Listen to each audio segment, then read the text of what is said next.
તો રાજ્ય સરકારના માર્ગદર્શન હેઠળ ગુજરાત પ્રવાસન વિભાગ અને દેવભૂમિ દ્વારકા જિલ્લા વહીવટી તંત્ર દ્વારા સંયુક્ત રીતે આ મહોત્સવ સવારે 10 કલાકે રંગીન પતંગોના આકાશી નજારા સાથે ખુલ્લો મૂકવામાં આવ્યો હતો। સાંસ્કૃતિક વારસો અને વૈશ્વિક ઓળખ માટે આ મહોત્સવ માત્ર પતંગબાજી પૂરતો મર્યાદિત નથી, પરંતુ તે ગુજરાતની લોક સંસ્કૃતિ, પરંપરા અને પર્યટન વૈભવને વૈશ્વિક સ્તરે પ્રસ્થાપિત કરવાનું એક મહત્વપૂર્ણ પ્લેટફોર્મ છે। શિવરાજપુરનો દરિયા કિનારો જ્યારે આંતરરાષ્ટ્રીય પતંગબાજોના કૌશલ્યથી ગુંજી ઉઠ્યો હોય, ત્યારે તે પ્રવાસન ક્ષેત્રે નવા આયામો સર કરશે। और मैं गुजरात फेस्टिवल में 6 साल से लगातार आ रहा हूँ। अभी हम 9 तारीख को आए, 10 तारीख को राजकोट में पतंग उड़ाई और आज 11 तारीख को द्वारिका में और कल अहमदाबाद में मोदी जी काइट फेस्टिवल को ओपन करेंगे।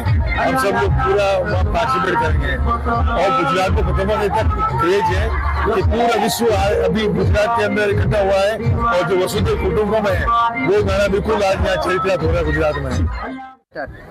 Okay, hello, my name is Emma and I'm from Denmark with my team. There's 2 others on our team and we're here at the Blue Flag Beach, right? And we've just put up our kites. The wind is really strong here, so we've been waiting for a long time to go here specifically. In Ahmedabad, where we're going tomorrow, the wind sometimes is a bit weak, but here it's perfect for these big kites. The big one we have up there is actually 30 meters long, so it's the biggest kite that we have. So we've been really excited to show you this kite. Okay, thank you. Hello, भाई ready कराऊं?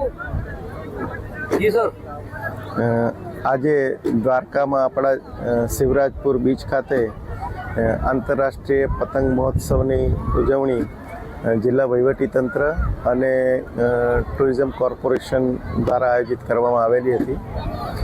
ખૂબ જ મોટી સંખ્યામાં જે લોકો અમદાવાદમાં પણ મુખ્ય કાઇટ ફેસ્ટિવલમાં ભાગ લે છે એ આંતરરાષ્ટ્રીય પતંગબાજો અને આપણા સ્થાનિક પતંગબાજો મોટી સંખ્યામાં આપણે અહીંયા આજે ઉપસ્થિત રહ્યા છે।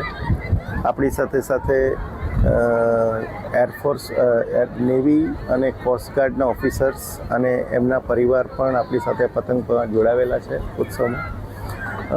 રાજ્ય સરકારની છેલ્લા કેટલાક વર્ષથી આપણો જે આ પતંગ ફેસ્ટિવલ છે એ જે અમદાવાદ, ગાંધીનગર ખાતે યોજાતો હતો એને ધીમે ધીમે કરી અને જુદા જુદા શહેરોમાં અને જ્યાં જ્યાં આપણા આવા ટુરિસ્ટ ડેસ્ટિનેશન છે ત્યાં પણ આયોજન કરવામાં આવે છે, જેથી લોકોને આ વિદેશી પતંગબાજોની કળાનો લાભ એમને પણ મળે અને આપણી જે પતંગ ઉડાવવાની પદ્ધતિઓ અને જે પ્રથા છે એનાથી એકબીજા સાથે અવેર થાય અને